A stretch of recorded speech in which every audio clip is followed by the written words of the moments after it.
کائنات میں جتنی چیزیں پیدا کی گئی پیدا کی جاتی ہیں ان سب کی پیدائش کا کوئی نہ کوئی مقصد ہے. بے مقصد کوئی نہیں ہے، اور اگر کوئی اپنے آپ کو بے مقصد سمجھتا ہے تو اس کے نصیب یا اس کا انجام سوائے کچرے کے اور سوائے غلاظت کے کچھ نہیں ہے. علماء کرام بڑی پیاری مثال دیتے ہوئے فرماتے ہیں کہ ایک شخص ٹیوب لائٹ خریدتا ہے، بلب خریدتا ہے، اس لیے خریدتا ہے کہ اس کے ذریعے اس کے گھر میں روشنی آئے، اس کا گھر روشن ہو، گھر کی دیواریں، گھر کے کونے روشن ہو، گھر کا دالان روشن ہو، یا جہاں پر بھی اس نے لگایا وہ جگہ روشن ہو تاکہ اس سے وہ استفادہ کر سکے. کسی نے دیوار پر لائٹ لگائی، کسی نے چھت پر لائٹ لگائی، اور جب تک وہ لائٹ روشنی دیتی رہی مالک مکان نے اس کو اپنے دیوار کی زینت بھی بنا کر رکھا، اپنے چھت کی زینت بھی بنا کر رکھا. اب کوئی یہ نہیں کہہ سکتا کہ ٹیوب لائٹ خراب ہو جانے کے بعد، LED خراب ہو جانے کے بعد بھی مالک مکان اسے اپنی دیوار اور اسے اپنے چھت کی زینت بنا کر رکھتا ہے. کیوں نہیں کہتا؟ اس لیے کہ سب کو پتا ہے کہ اب اس نے روشنی دینا بند کر دیا، اس نے اپنے مقصد کو بھلا دیا، اس نے جس وجہ سے مالک اسے لے کر آیا تھا اس مقصد کو اس نے بھلا دیا. تو اس مقصد کو بھلانے کی وجہ سے اب وہ دیوار کی زینت نہیں بلکہ کچرے کے ڈھیر میں چلی جائے گی. پتہ یہ چلا کہ جو چیز اپنے مقصد کو بھلا دیتی ہے اس کا نصیب کچرا بن جاتا ہے، وہ غلاظت میں چلا جاتا ہے، وہ کچرے کے ڈھیر میں چلا جاتا ہے. اللہ نے کسی چیز کو بے مقصد پیدا نہیں فرمایا. بالخصوص جب انسان کی بات آئی تو رب نے فرمایا وَمَا خَلَقْتُ الْجِنَّ وَالْإِنسَ إِلَّا لِيَعْبُدُونَ، کہ میں نے جنات اور انسان کو صرف میری عبادت کے لیے پیدا کیا ہے. جب تک بندہ عبادت کرتا رہا زمین پر سجدے ہوتے تھے، آسمان میں چرچا ہوتا تھا، اور جب سے بندوں نے زمین پر سجدہ کرنا چھوڑ دیا آسمان سے چرچا ہونا بند ہو گیا. اور حالت یہ ہوگی کہ بندے نے ادھر اپنا مقصد بھلایا تو کبھی کوئی کافر مسلط ہو گیا، کوئی یہودی مسلط ہو گیا، کوئی غیر مسلط ہو گیا. عالم یہ ہوا کہ جو بندہ ایک دور میں خدا سے ڈرتا تھا وہ معمولی مچھر سے ڈرنے لگا، چونٹی اور تنکوں سے ڈرنے لگا. وجہ صرف اتنی ہے کہ اس نے اپنے مقصد تخلیق کو بھلا دیا، اپنی پیدائش کے مقصد کو بھلا دیا. میرے پیارے آقا صلی اللہ تعالیٰ علیہ وسلم کے پیارے دیوانوں، اس دنیا میں بے شمار مذاہب ہیں. ہم جہاں جاتے ہیں ایک الگ سا مذہب پاتے ہیں. ایک مقام سے دوسرے مقام چلے جاؤ الگ مذہب کے ماننے والے موجود ہیں. کفر میں ایک قسم کا کفر نہیں ہے، ہزاروں قسم کا کفر ہے. کوئی ایسے ہیں جو آتش کو پوجا کرتے ہیں، آگ کو پوجتے ہیں. کوئی ستاروں کی پرستش کرتے ہیں، کوئی چاند سورج کی پرستش کرتے ہیں. غرض کے دنیا میں آپ کہیں پر بھی چلے جائیں ہر جگہ پرستش کرنے والوں کی کیفیت الگ ہے، انداز الگ ہے، سوچ الگ ہے. مگر اللہ کا فضل ہے ایمان والوں پر. ایمان والا دنیا میں کہیں پر بھی رہے ایک ہی رب کو مانتا ہے، اسی کی پرستش کرتا ہے، اسی کی طرف سے دی جانے والی اذان پر لبیک کہتا ہوا اللہ کی عبادت کرتا ہے. اللہ کے سامنے اپنی جبین نیاز کو جھکاتا ہے، اللہ کے سامنے اپنی آرزویں اور اپنی امیدوں کو پیش کرتا ہے. یہ نہیں کہ دولت کسی سے مانگی، طاقت کسی سے مانگی، حسن کسی سے مانگا، اولاد کسی سے مانگی، رزق کسی سے مانگا. ہمارا مذہب کسی اور سے مانگنے کی اجازت نہیں دیتا، کیونکہ وہ دوسرے ہیں جو الگ الگ لوگوں سے مانگے اور ممکن ہے کہ ان کی مانگ پوری ہو نہ ہو. ہم اس رب کو مانتے ہیں کہ جس سے مانگنے کی کبھی کبھی ضرورت بھی پیش نہیں آتی، بغیر مانگے وہ عطا فرماتا ہے. بغیر سوال کیے وہ عطا فرماتا ہے، کیونکہ ہمارا رب ایسا رب ہے جو اپنے بندے کے بارے میں جانتا ہے کہ میرے بندے کو ضرورت کیا ہے، میرے بندے کو ضرورت کتنی ہے، میرے بندے کو ضرورت کب ہے، میرے بندے کو ضرورت کیسی ہے۔ اور جب ضرورت کا وقت آتا ہے، اور جب وقت آتا ہے، اللہ اپنے بندے کی ضرورت کو پورا فرماتا ہے۔ اب بات کہیں کہ مجھے بھی ضرورت تھی، پوری نہیں کی گئی، پریشان نہ ہونا، شکوہ شکایت نہ کرنا۔ ممکن ہے کہ اس وقت میں ہمارے لیے اس ضرورت کا پورا ہونا بہتر نہ ہو۔ عسیٰ ان تکرہوا شیئا وہو خیر لکم، عسیٰ ان تحبوا شیئا وہو شر لکم، اور کما قال قرآن کہتا ہے بسا اوقات ہوتا ہی ہے کہ تم کسی چیز کو چاہتے ہو اور تمہارے لیے وہ خراب بہتر نہیں ہوتی، اور کبھی ایسا ہوتا ہے تم کسی چیز کو ناپسند کرتے ہو حالانکہ وہ تمہارے لیے بہتر ہوا کرتی ہے۔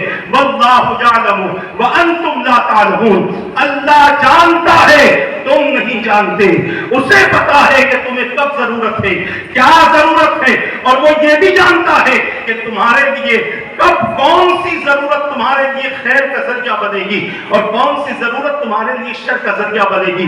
میرے پیارے آقا صلی اللہ علیہ وآلہ وسلم کے پیارے دیوانوں، عرض کرنا چاہتا ہوں اللہ تبارک و تعالیٰ کے بندوں میں بے شمار بندے ایسے ہیں کہ جنہوں نے اپنی اپنی پسند کے مطابق اپنے اپنے مذہب کو منتخب کیا، اپنے اپنے لیے مذہب کو منتخب کیا، مگر جب ایمان والوں کی باری آئی اللہ تبارک و تعالیٰ نے فرمایا ان الدین عند اللہ الاسلام، اللہ کے نزدیک پسندیدہ مذہب مذہب اسلام ہے۔ اور یہ مذہب اسلام جب اللہ کا پسندیدہ مذہب ہے، اللہ کے ماننے والوں کو بھی چاہیے کہ اللہ کا پسندیدہ مذہب اس کو پسند کیا جائے، اللہ کے پسندیدہ مذہب کو پسند کیا جائے، کیونکہ یہ وہ مذہب ہے کہ جس مذہب میں خوبیاں ہی خوبیاں ہیں، اچھائیاں ہی اچھائیاں ہیں، اس مذہب میں امن ہے، اس مذہب میں سلامتی ہے، اس مذہب میں ایک دوسرے کے لیے بھائی چارگی ہے، ایک دوسرے کے لیے محبتیں ہیں، اس مذہب میں امتیازات نہیں ہے، تفریقات نہیں ہے کہ تو بڑا ہے تو چھوٹا ہے، تو معمولی ہے تو بڑا آدمی ہے۔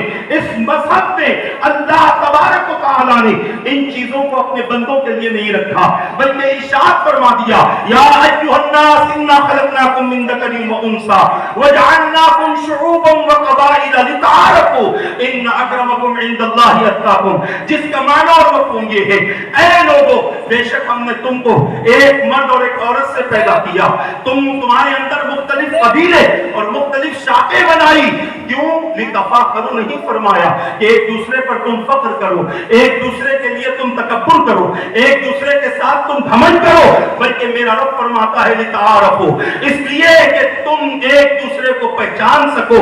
اور پھر اللہ فرماتا ہے اگر تم یہ چاہتے ہو اللہ کے نزدیک تمہارا مقام ہو ان اکرمکم عند اللہ اتقاکم، بے شک تم میں اللہ کے نزدیک معزز وہ ہے جو سب سے زیادہ متقی ہے۔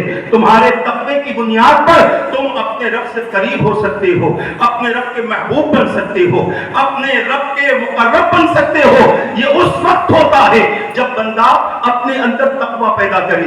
میں عرض کرنا چاہتا ہوں اللہ کا پسندیدہ مذہب مذہب اسلام ہے، اور اسی اسلام کو قبول کرنے کے لیے بندے کو اللہ کی وحدانیت کی گواہی دینی پڑتی ہے، رسول کی رسالت کی گواہی دینی پڑتی ہے، اور جو چیزیں اللہ تبارک و تعالیٰ نے نازل فرمائی ہیں ان کتابوں پر یقین کرنا پڑتا ہے، اور جن چیزوں کو ہمارے لیے ہمارے ایمان کے لیے شرط بنا دیا گیا ان چیزوں کو قبول کرنا پڑتا ہے۔ میں نے قرآن کریم کی ایک آیت کا حصہ پڑھا 5ویں پارے کے 17ویں رکوع کی جو دوسری آیت لگ بھگ دوسری آیت ہے، جس میں میرا رب ارشاد فرماتا ہے اے ایمان والو ایمان والے ہو جاؤ، یا ایھا الذین آمنوا آمنوا باللہ ورسولہ، اے ایمان والو اللہ پر اور اللہ کے رسول پر ایمان لے آؤ۔ اس کے بعد اللہ تبارک و تعالیٰ فرماتا ہے اس کتاب پر بھی ایمان لے آؤ جس کو ہم نے اپنے رسول کے ساتھ میں نازل کیا ہے، رسول پر نازل کیا ہے، اور ان کتابوں پر بھی ایمان لے آؤ جو اس سے پہلے ہم نے نازل کی ہے۔ پتہ یہ چل رہا ہے ایمان والوں سے کہا جاتا ہے اے ایمان والوں اللہ اور اس کے رسول پر ایمان لے آؤ۔ اب آپ اندازہ کریں کہ رب قدیر ایمان والے بندوں سے مخاطب ہے، ان کے ایمان کو مضبوط کرنا چاہتا ہے۔ ایمان والے بندے اپنے ایمان کو اللہ اور اس کے رسول کے ساتھ، اللہ کی توحید کے ساتھ اور حضور کی رسالت کے ساتھ مضبوط کرے۔ مختصر سا خلاصہ کرتے ہوئے اپنی بات کو آگے بڑھانے کی کوشش کروں گا۔ میرے پیارے آقا صلی اللہ علیہ وسلم کے پیارے دیوانوں، ہمارے نزدیک ایمان کیا ہے؟ ہم کہتے ہیں، چند حدیثیں ہم نے پڑھ لی ہیں، چند حدیثیں ہم نے سن لی ہیں، ہم یہ سمجھتے ہیں وہ ایمان والی حدیثیں ہیں، ایمان کو مضبوط کرنے والی حدیثیں ہیں۔ ہرگز ایسا نہیں، اس کے علاوہ بھی بہت ساری ایسی حدیثیں ہیں جس میں اللہ کے رسول صلی اللہ تعالی علیہ وسلم نے ایمان کے حوالے سے اپنی امت کے سامنے ایمان کا خلاصہ فرمایا۔ آئیے چند باتیں میں آپ کے سامنے رکھوں۔ میرے پیارے آقا کے پیارے دیوانوں، سب سے پہلے ایمان، اور یہ ایمان ہر چیز کی اصل ہے۔ بغیر ایمان کے کسی بندے کا نہ روزہ قبول ہوتا ہے، نہ نماز قبول ہوتی ہے، نہ حج قبول ہوتا ہے، نہ زکوٰۃ قبول ہوتی ہے، نہ صدقہ قبول ہوتا ہے، نہ والدین کے ساتھ اس میں سلوک قبول ہوتا ہے، نہ کنواں بنانا قبول ہوتا ہے، نہ بورنگ کھدوانا قبول ہوتا ہے۔ دنیا کا کوئی بڑے سے بڑا وہ عمل کر لے، بغیر ایمان کے اللہ کی بارگاہ میں وہ چیز قبول نہیں ہوتی۔ ہاں، اس کا بدلہ ضرور دے دیا جاتا ہے، اس نے جو عمل کیا ہے اس کا بدلہ اسے ضرور دے دیا جاتا ہے، مگر بغیر ایمان کے یہ عمل اس کے لیے کوئی معنی نہیں رکھتا۔ پتہ یہ چلا کہ ایمان عمل کے لیے ایمان کا ہونا شرط ہے، اور اگر ایمان ہو اور عمل نہ ہو تو بندہ اس میں بھی کمزور پڑتا نظر آتا ہے۔ اس لیے کہ اللہ تبارک و تعالیٰ نے قرآن مقدس میں جہاں جہاں ایمان کا ذکر فرمایا وہیں پر عمل صالح کا ذکر فرمایا، نیک عمل کا ذکر فرمایا۔ آپ قرآن کی کوئی آیت پڑھ لو جہاں ایمان کا ذکر ہو، پہلے پارے کی آیت پڑھو، میرا رب فرماتا ہے وَبَشِّرِ الَّذِينَ آمَنُوا وَعَمِلُوا الصَّالِحَاتِ أَنَّ لَهُمْ جَنَّاتٍ تَجْرِي مِن تَحْتِهَا الْأَنْهَارُ۔ آپ اور قرآن کی آیتیں پڑھ لو جس میں اللہ تبارک و تعالیٰ نے ایمان کے ساتھ ساتھ عمل صالح کا ذکر فرمایا۔ قرآن کریم کی ایک چھوٹی سی سورت ہے وَالْعَصْرِ إِنَّ الْإِنسَانَ لَفِي خُسْرٍ إِلَّا الَّذِينَ آمَنُوا وَعَمِلُوا الصَّالِحَاتِ۔ پتہ یہ چلا کہ ایمان سے جڑا ہوا ہے عمل صالح۔ جو بندہ ایمان تو رکھتا ہے مگر عمل صالح نہیں کرتا، اس کے ایمان میں کمزوری پیدا ہوتی ہے، اس کے ایمان میں کمزوری پیدا ہوتی ہے۔ اسی لیے جب بندہ اپنی ذات کے لیے ایمان کو قبول کر لے، اب وہیں سے عمل کرنا شروع کر دے۔ جب صحابہ حضور اکرم صلی اللہ تعالی علیہ وسلم کی ذات مبارکہ کے پاس آتے اور آپ کے دست حق پرست پر بیعت فرماتے تو صحابہ ایمان لا کر خاموش نہ بیٹھتے بلکہ عرض کرتے یا رسول اللہ صلی اللہ تعالی علیہ وسلم، اب مجھے کیا عمل کرنا ہے، مجھے کیسا عمل کرنا ہے، مجھے کس کے ساتھ میں کیسا رویہ اختیار کرنا ہے۔ اگر کسی صحابی کے والدین مشرک ہوتے تو صحابہ سوال کرتے حضور میرے والدین مشرک ہیں، کافر ہیں، میں ان کے ساتھ میں کیسا سلوک کروں، میرا بھائی ایسا ہے میں اس کے ساتھ میں کیسا سلوک کروں، میرا بیٹا ایسا ہے میں اس کے ساتھ میں کیسا سلوک کروں، میرے غلام کے ساتھ میں کیسا سلوک کروں، میری بیوی بچوں کے ساتھ میں کیسا سلوک کروں۔ ایمان لاتے ہی عمل کی طرف انہوں نے توجہ فرمائی، عمل کی طرف ان کی توجہ رہی، اور عالم یہ رہا کہ ایمان لانے کے بعد انہوں نے خاموشی اختیار نہیں فرمائی۔ آپ تاریخ پڑھ لیں آپ کو پتا چلے گا کہ صحابہ نے ایمان لانے کے بعد خاموشی اختیار نہیں کی۔ جب کبھی اللہ کے رسول صلی اللہ تعالی علیہ وسلم کو کسی چیز کی ضرورت دین کے حوالے سے پیش آتی، صحابہ ان چیزوں پر عمل کر کے حضور اکرم صلی اللہ تعالی علیہ وسلم کو راضی کرنے کی کوشش کیا کرتے تھے۔ میرے پیارے آقا صلی اللہ علیہ وسلم کے پیارے دیوانوں، تاریخ میں ایسے کئی واقعات موجود ہیں۔